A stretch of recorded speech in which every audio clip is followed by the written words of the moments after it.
আসসালামু আলাইকুম এভরিওয়ান। তো ভিডিও শুরু করার আগেই বলে রাখি, কেউ ভয় পাবেন না। তো গল্প শুরু করা যাক।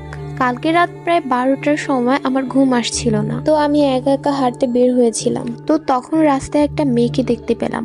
বাইরে তখন একটু জোরে বাতাস বইছে। বলে রাখি, তখন অমাবস্যা রাত ছিল। মেয়েটাকে প্রথমে ভূত ভেবেছিলাম, কিন্তু পরে ভাবলাম হয়তো সেও আমার মতো হাঁটতে এসেছে। মেয়েটার চুল ছিল ছাড়া অবস্থায়, বাতাসে উড়ছিল, ভালোই লাগছিল দেখতে। তাই আমি কথা বলার জন্য চেষ্টা করলাম। অনেক সময় ধরে দুজন গল্প করতে থাকলাম। কথার মাঝে জানতে পারলাম তার নাম নাকি মেঘা।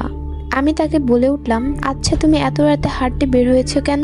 মেঘা বলল, প্রশ্নটা তো আমার করার কথা, তুমি এত রাতে বাইরে কি করো? আমি বললাম, আমার ঘুম আসছিল না, তাই হাঁটতে বের হয়েছি। মেঘা বলল, তুমি কি জানো না আজকে অমাবস্যা রাত? আমি বললাম, হ্যাঁ দেখেছি তো।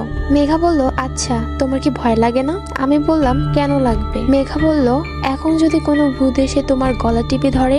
আমি বললাম, ভূত বলতে কিছু হয় না। মেঘা বলল, ঠিকই বলেছো, আমিও বিশ্বাস করি না।